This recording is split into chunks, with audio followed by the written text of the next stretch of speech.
This is unreal. The weather, an uncontrollable force, giving us life and taking it away. As our planet heats up, the weather is getting more extreme. Guys, we've got cars floating again. More terrifying. Avalanche! And even more catastrophic. If you're the praying type, please just pray for us, because this is really scary. With incredible self-shot footage. I thought Titanic came into my head. From the front line of fear. The biggest challenge we have is going against Mother Nature. It's an extremely challenging environment. We witness firsthand what I was feeling was burning from inside out. the wrath of Mother Nature. I was saying everything's going to be okay, even though in my head I knew that was a lie. I'm getting out of here.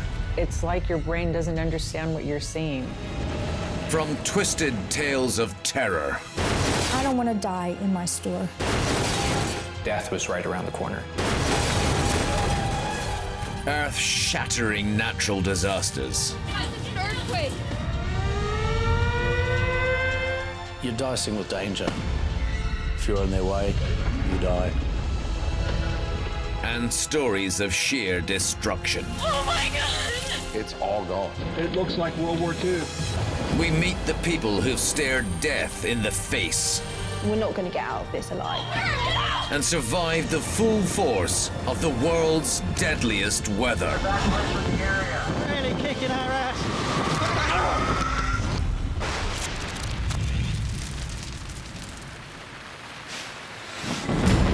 Coming up in this episode.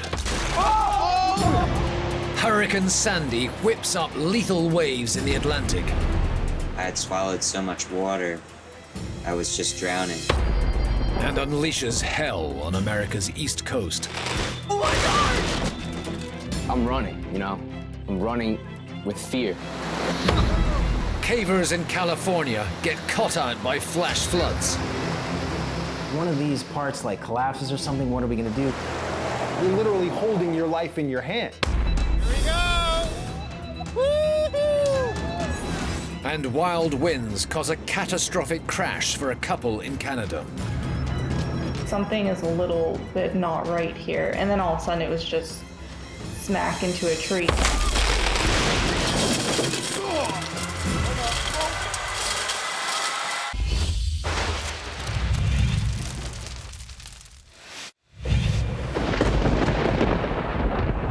October 2012, and a tropical storm has formed over the Caribbean Sea. Spurred on by warm waters, the storm strengthens into a powerful hurricane named Sandy. Directly in the line of fire, Cuba. Enjoying the island's sights and sounds is tourist Andy Budd. The complex that I was staying at was the southeast of the island. I was less than 50 metres away from the beach. I was hoping to get good weather because I do like the sun. But the storm is intensifying into a strong Category 2 hurricane as it approaches the coast of Cuba, meaning that it now poses a serious risk to life. I went for a little walk out on the jetty, and by then was something happening, something building. Hurricane coming in, which is supposed to hit tonight. So it's just beginning to get a bit blowy now. When I returned to my room, there was a letter saying that Hurricane Sandy was coming. Andy is sheltering in his room when he receives emergency instructions from the hotel's front desk on how to stay safe. We should all keep away from the windows, etc., and to get ourselves in the bathroom for the next 4 or 5 hours. There's the bed and the pillow. Hurricane Sandy bears down on Cuba, unleashing terrifying 110-mile-per-hour winds. doors are blown open. We've got no power at all. The winds were so strong. I believe if I'd have stepped outside onto the balcony, I would not have been seen alive again. I'm not going anywhere, no stores. I was frightened for my life. I don't really know what to do. I don't think I can phone anyone at all. I felt alone. Andy weathers the storm. And the next morning, after wreaking chaos on Cuba, Hurricane Sandy begins to barrel across the Atlantic Ocean and is now 900 miles wide. Unwittingly sailing towards the hurricane is HMS Bounty, a replica of an 18th century toll ship. On board is Joshua Skornavaki, who is working as a deckhand. Skies were pretty fair, the winds were fine, the seas were fine, and there wasn't any warning as far as looking around on the horizon that there was a big storm system. Suddenly, Hurricane Sandy blasts the ship with ferocious winds and waves. Progressively, the storm continued to get worse, so the swells and the winds picked up quite a bit. We were taking on water on our starboard side. The ship was rolling progressively farther and farther with each wave, and sometimes the ship would roll so far that your feet would leave the deck, so it was almost like the ship was rolling up 90 degrees and you were just hanging on. I really started to get pretty frightened. Finding themselves in deadly peril, the crew of HMS Bounty make a desperate SOS call. Responding to the emergency is United States Coast Guard pilot Steve Cervani and rescue swimmer Randy Haba. We got a call that there was this HMS Bounty tall ship that was 150 miles offshore. We're taking on water. The rescue helicopter is scrambled. But the crisis is worsening aboard HMS Bounty. There's just so much wind and so much water in the wind, and then this just massive wave came and the whole ship went over. The crew is scattered in the treacherous ocean, fighting for survival. I just kept trying to swim. I had swallowed so much water, I was just drowning. Joshua summons all of his strength to swim to a life raft with his shipmates. But one sailor is left at the mercy of the ocean. It was windy, the seas were big. The US Coast Guard have made it to the sinking ship, and rescuer Randy is winched down to pluck the lone swimmer from the sea. We have the load. We go down and just grab him, cinch him up, and go back up real quick. But it's now a race against time to rescue the rest of the crew before their life raft succumbs to Sandy's gigantic gusts. It was definitely life or death at the time out there because it was huge seas, you know. There's 30-footers at least, sometimes bigger. Every once in a while, a huge wave would hit and taco the raft and just fold it in half. It sounded like a gunshot. I told everybody to hold hands, and we prayed. Later, we see how Sandy's deadly storm surge leaves those on the east coast of the USA in mortal danger. Like, this is getting really bad. I have to get home. I was pretty scared. The waters are raging through. We got very frightened at that point.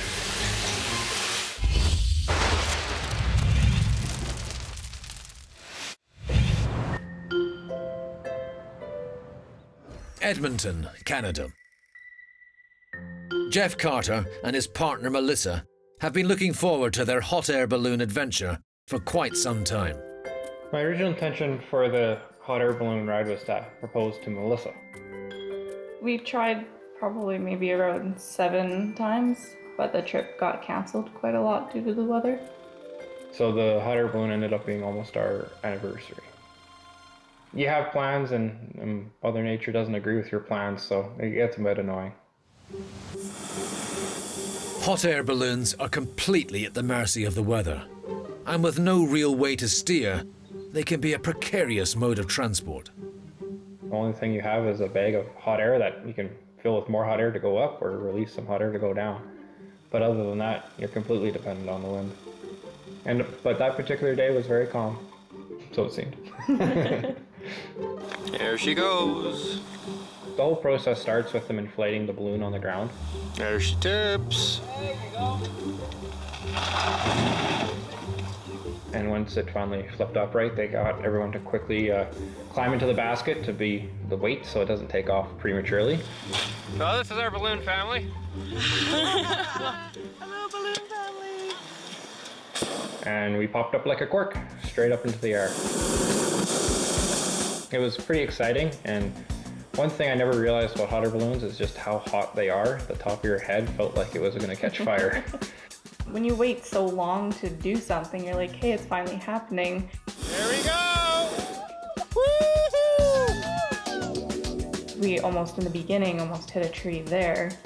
You're like, wow, this is really fast. Do we really know where we're going, or is this a good day? Bye, see you tomorrow! Being up in a hot air balloon is a lot different than being in a plane where you feel secure and you have walls. We are flying. But as soon as we were clear of that tree, that was the tallest thing around us, and we could start to see the view, and it was pretty amazing. Jeff and Melissa may have had to wait a year, but the romantic trip is everything they had dreamt of. I never expected to ever go on a hot air balloon, but you always see them, and they just seem kind of... magical. Yeah, like a magical thing. You want to be in the video? We were able to see the city from a perspective that you normally don't get to see. The winds were picking up. Being that high, we were going quite fast now. So we're in the world's fastest balloon today. Cruising along at 40 kilometers an hour. But as the balloon gathers speed, Jeff begins to suspect something might be wrong. The pilot seemed a little bit uneasy during most of the flight. He told us kind of that we were going faster than normal. You don't really feel the wind when you're in the air because you're moving with it. There's downtown. It's still fast for us to stop for breakfast, but yeah. The balloon just kept going down.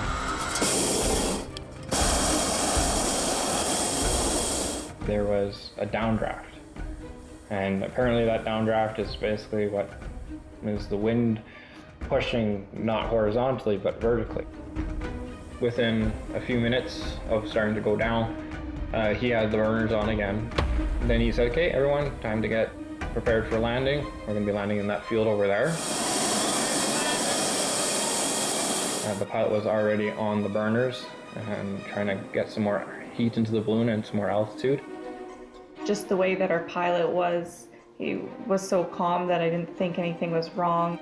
In the moment, I didn't realize how hard the pilot was trying to prevent the balloon from coming down. When I could see the trees getting closer, and I almost couldn't believe it. Trees are dangerous. If you hit a tree in a car, it totals the car. And we're in something much more fragile than a car. We're in a wicker basket. That was probably the moment I was most afraid.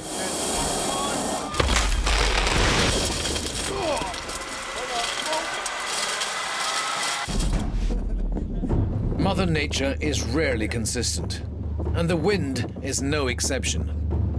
These two men are trying to fly their kite on a windy day. However, as the wind picks up, a sudden gust proves too much for just one of them to handle. Lifting him in the air, and then giving him a bumpy landing. In Australia, a paraglider has an unfortunate encounter with a dust devil.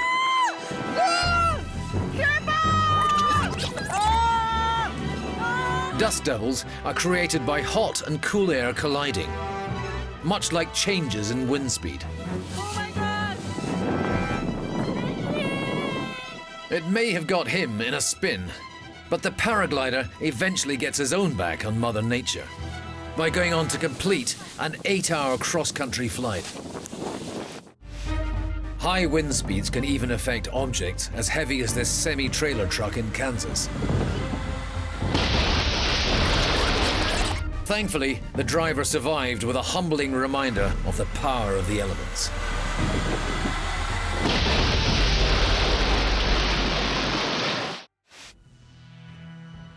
Back in Edmonton, Jeff and Melissa's romantic hot air balloon ride is turning into a nightmare as the wind sends the balloon hurtling towards some trees. Okay, something is a little bit not right here. And then all of a sudden it was just smack into a tree. The impact with the tree was almost in slow motion.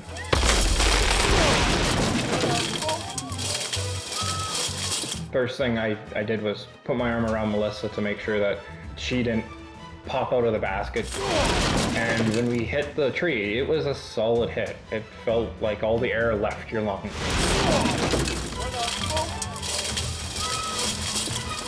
Right where I was holding on to the basket, right between my ribs and the edge of the basket I was on, I felt the tree protrude through.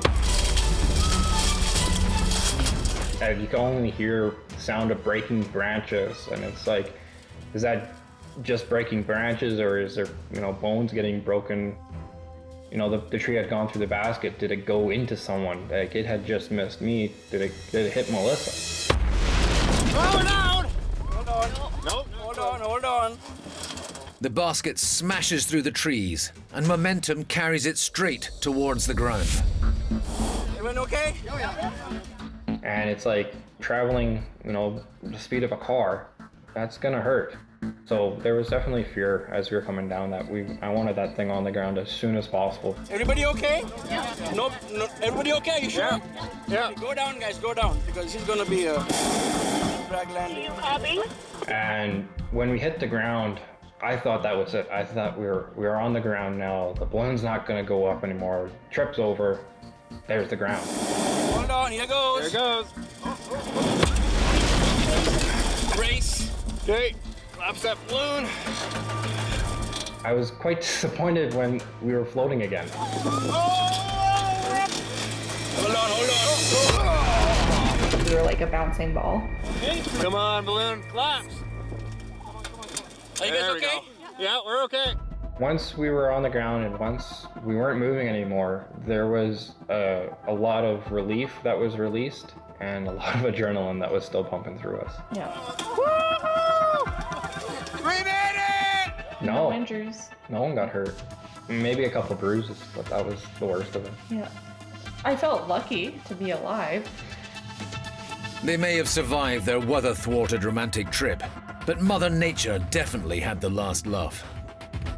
Being in the air suspended only on hot air and a piece of fabric, essentially, there is big risks, probably larger than I originally thought. The weather can change quickly. What seemed like a very calm day down where we were taking off, almost the moment we left the ground, changed.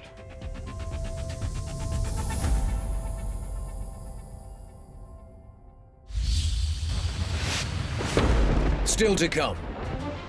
It's a desperate fight for survival for the crew of the HMS Bounty. Once we were in the raft, we knew that we weren't safe yet.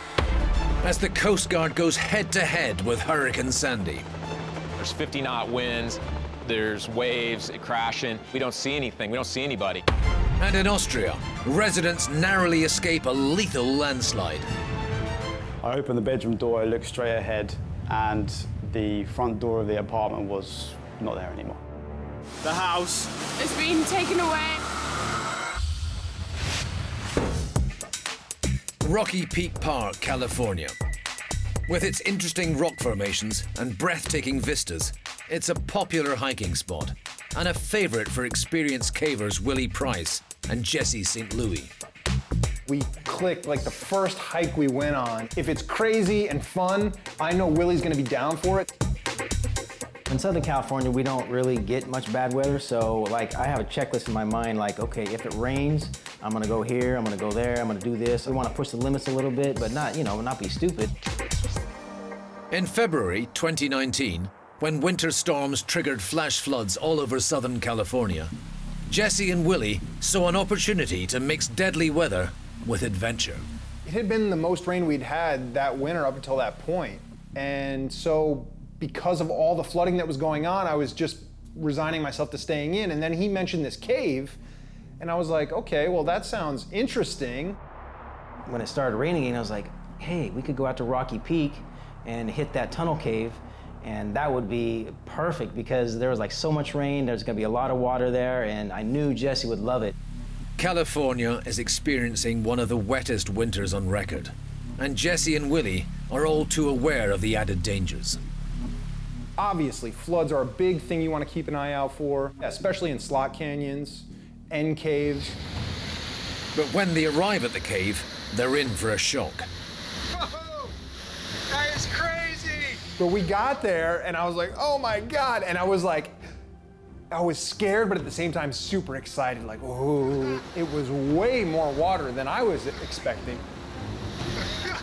My first impression was, maybe we shouldn't do this because there's like so much water in there. I was like, oh, I wasn't expecting this much water. Seriously, I was just picturing myself, I'll put my foot down, I'm just gonna like fly down the river, you know? Then Jesse, he's like, well, wait, let's check it out. Let's just see, like one step at a time. But if he still said, no, I don't want to do it, then we would have bailed. Despite the risks, Jesse and Willie decide to venture in. Once you start doing it, it's actually super fun. Danger makes it even more fun. You're literally holding your life in your hand.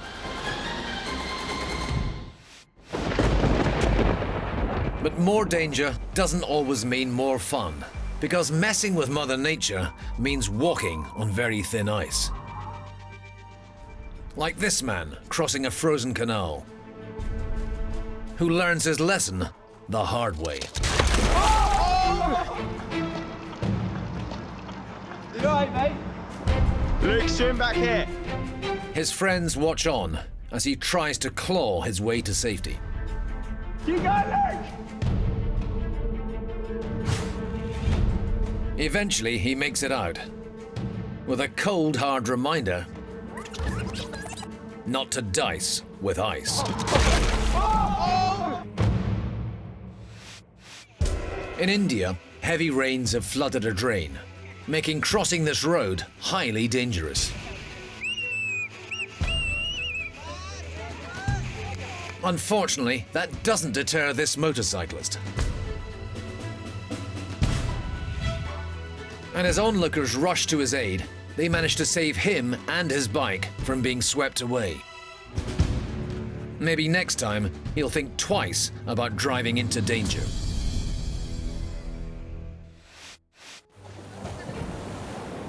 In the Bahamas, it's stupid to do that. Climbing the rocks around this bridge when waves of up to 40 feet are crashing down is risky business.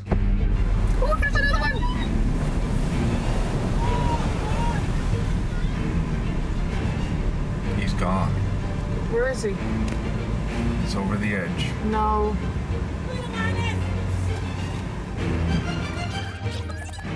Despite being hurled onto the rocks below,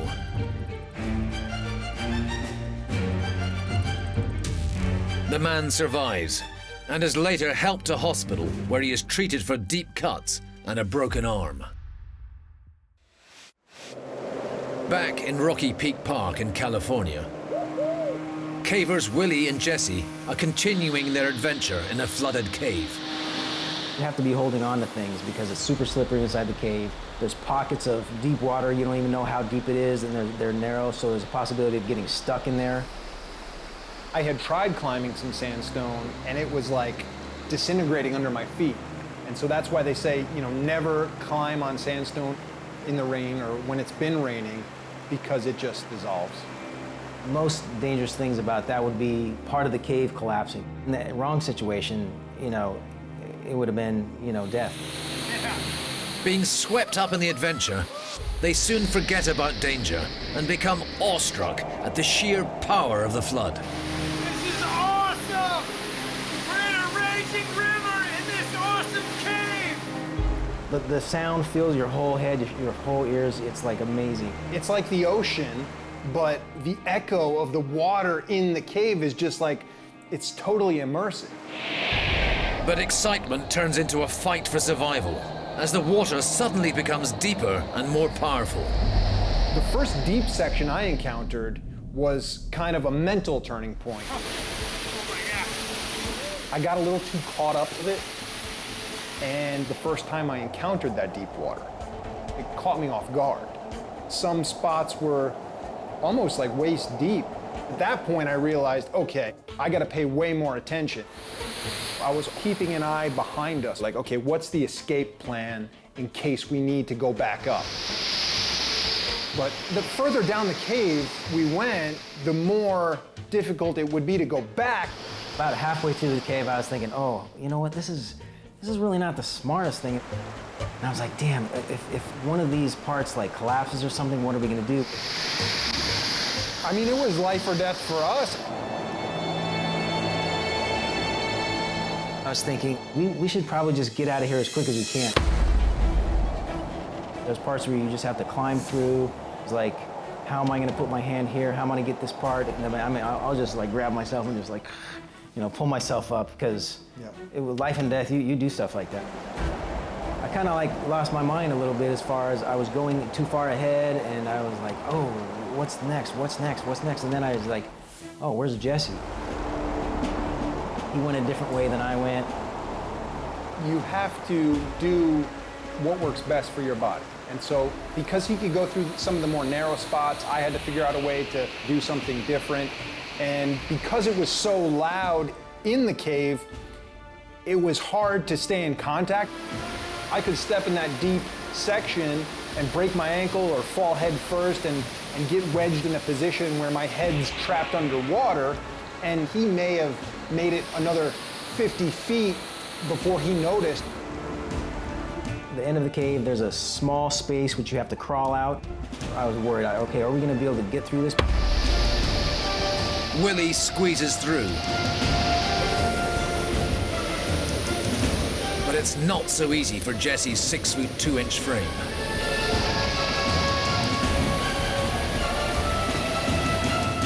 I don't know how you got out, man, because it's pretty small. How deep is this?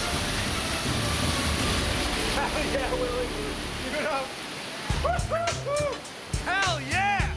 At the end of it, I was so pumped. It felt good that we were out safely, but yeah, we could have died. And the journey home was a sobering reminder of how lucky they'd been. We were driving down the freeway and we saw all these floods and... Oh, we saw like rock slide, we saw a mudslide on the highway, landslide on the highway, like in like the middle of like North Hollywood. I've never seen anything like that. And we're like, wow, I guess it rained a lot today, huh?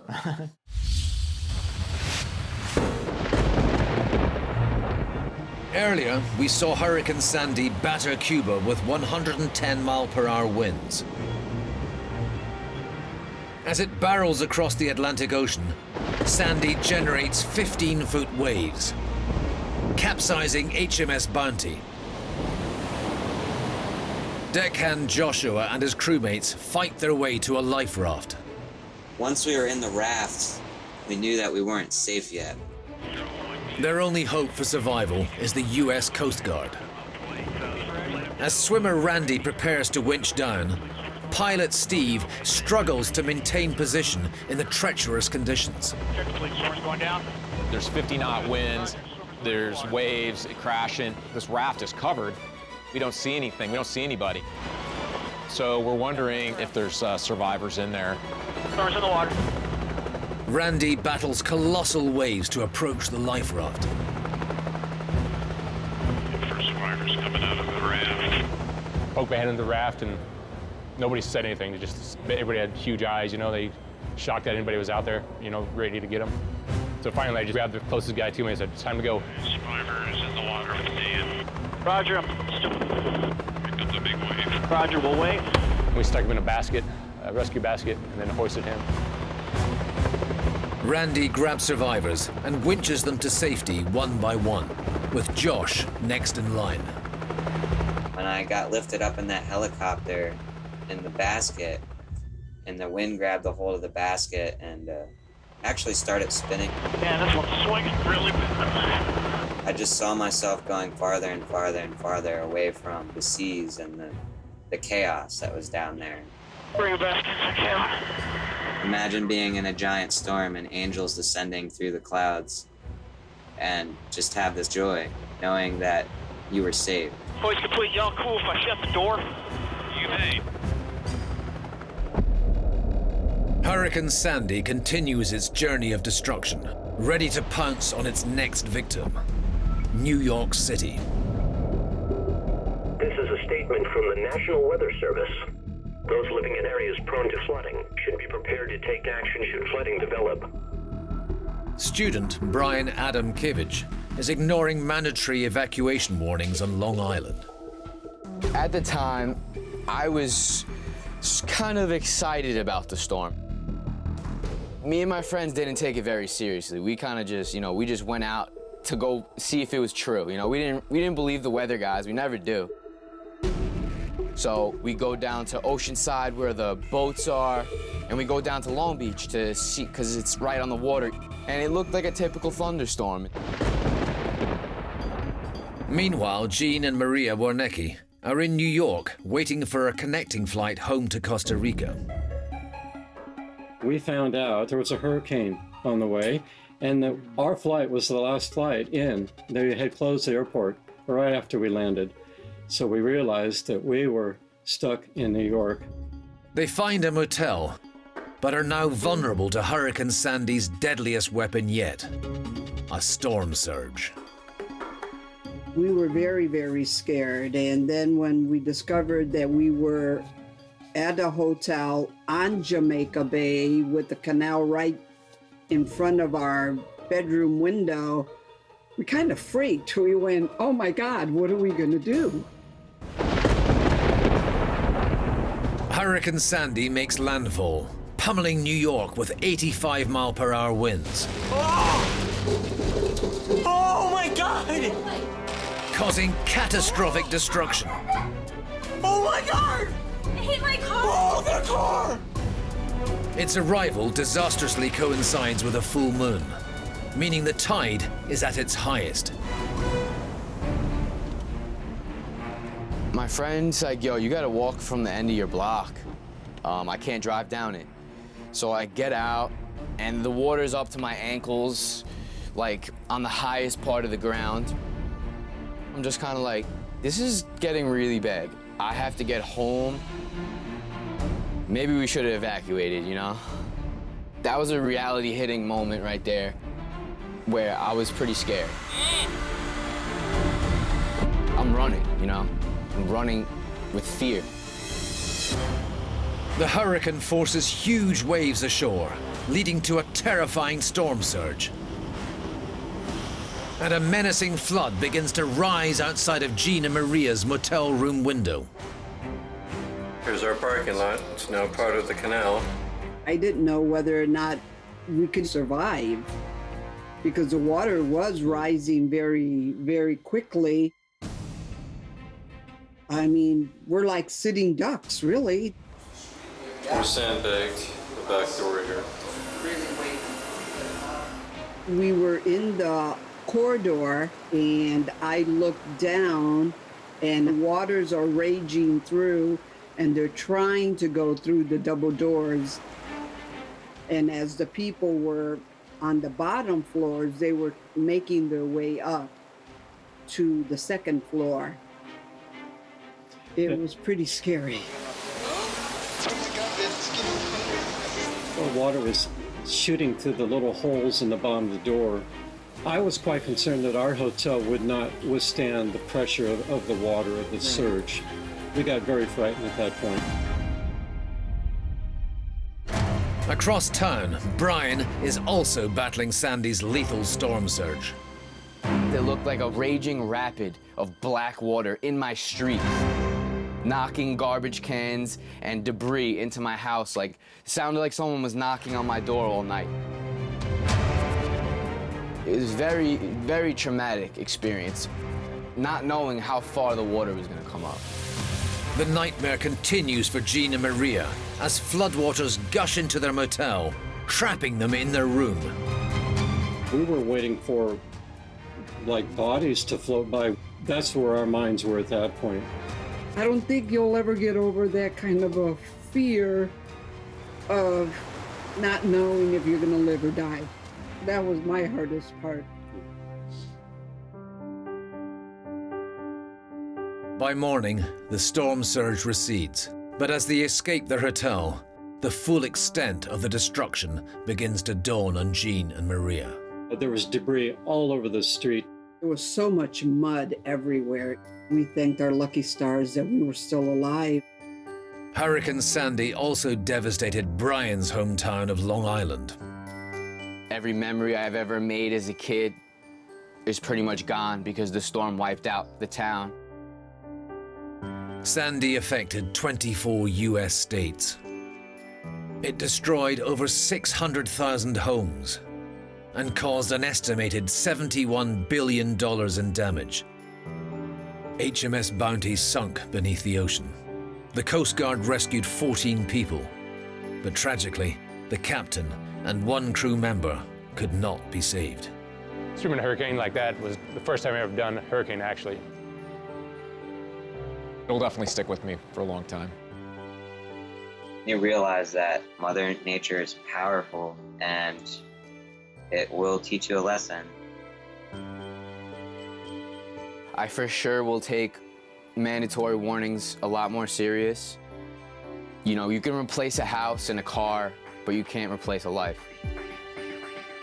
I have a newfound respect for life after this hurricane. Sometimes nature has no mercy.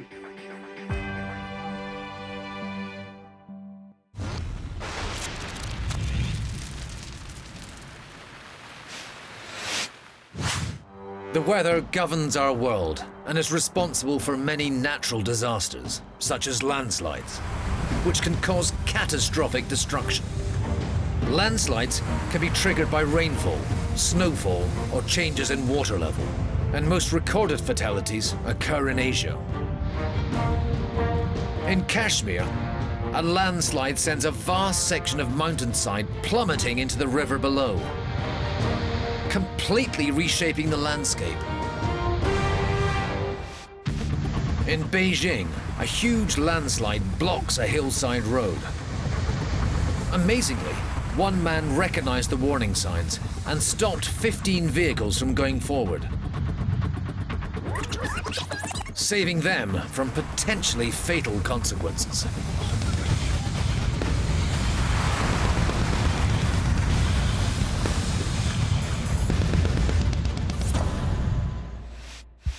Also in China, in the Fujian province, this CCTV footage shows how landslides have the power to push everything out of their way.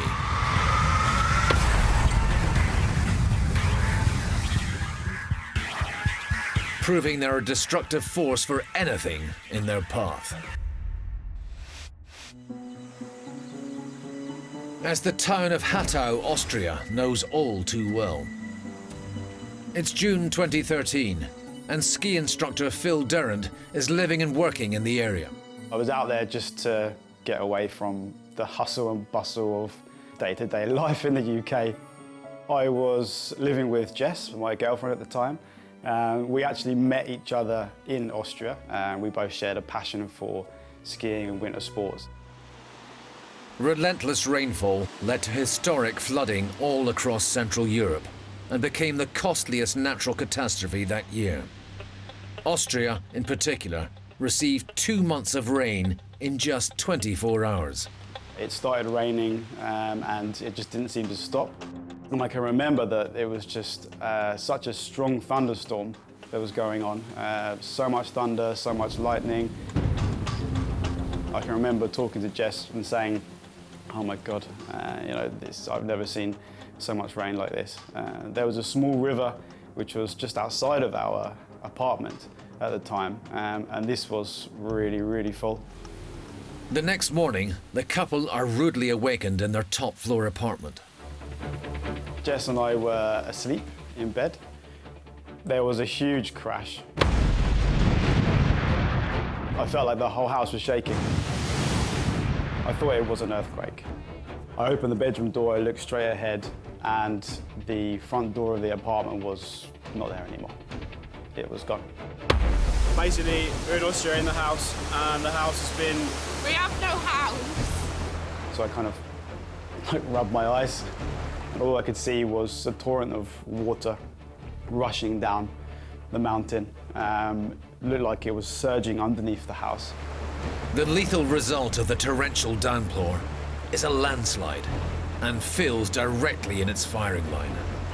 I didn't expect thousands, millions of tons of debris were going to be smashed into the front of the house. Yeah, this is the house.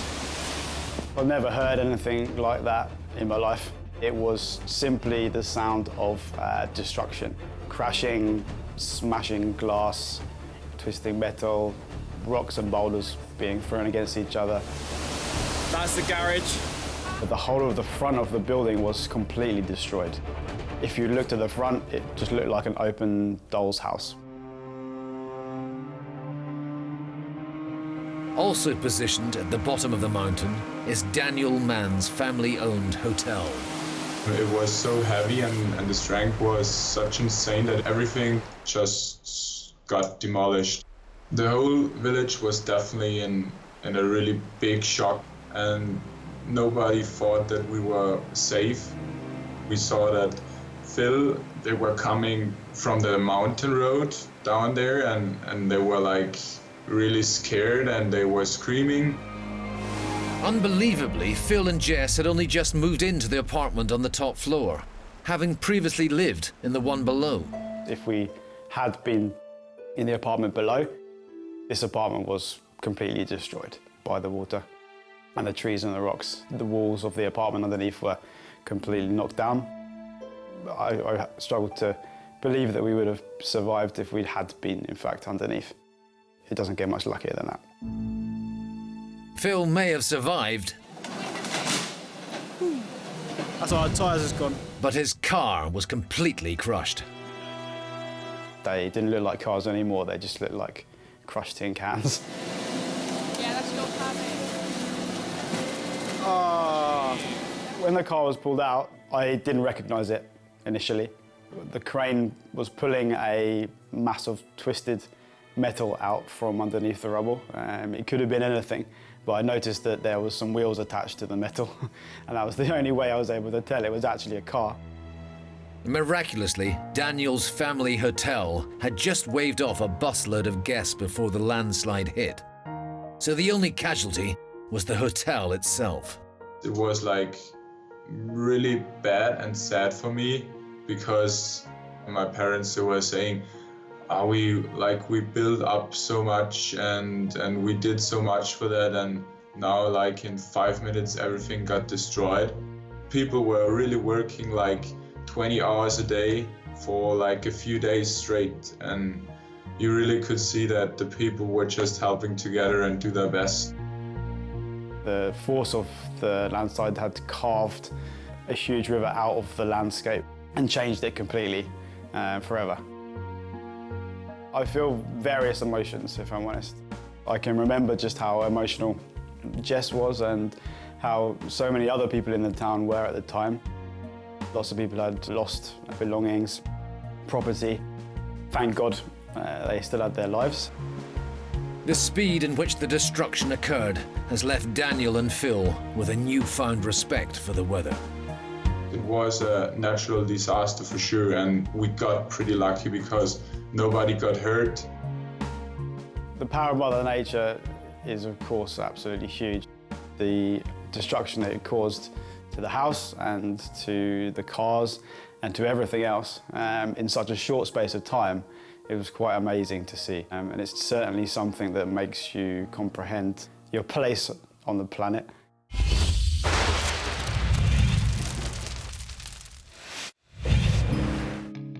When celebrating life's big events, you can be sure that Mother Nature will want to rain on your parade.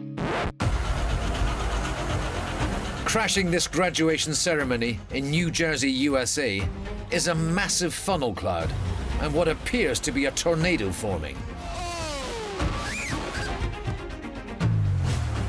Refusing to let the sudden storm sink their celebrations, the students keep calm and carry on, despite the looming threat behind them. But just as the caps are being thrown,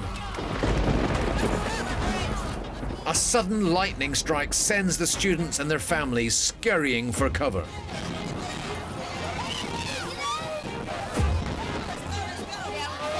Thankfully, despite its fearsome appearance, the funnel cloud did not touch down to develop into a twister, and the party could continue indoors. At this folk festival in New Mexico, the headline act is a brutal windstorm. The main tent is evacuated, but left exposed to the powerful gusts, which eventually rip it from the ground, leaving the disappointed festival goers hoping for a refund.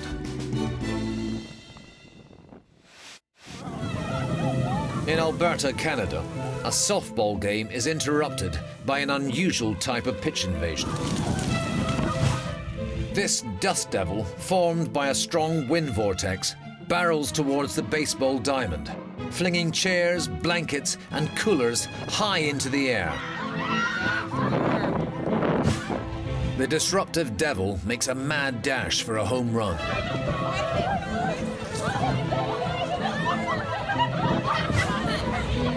Before fizzling out, leaving the shocked spectators to clear up its mess. In the USA, an unexpected guest is about to gatecrash this couple's photo shoot. Ooh! I told you! I got it on camera! You got it? I knew that was gonna happen. A freak wave has drenched the newlyweds, but they try not to let it dampen their spirits. Boom! I told you! That's definitely one for the wedding album. In this episode, we've seen Mother Nature put her foot down. We've seen how powerless we can be. Oh my God! We've seen her tear down, whip up, and laugh in our faces. And next time, there will be more. This is awesome! Because deadly weather stops for no one.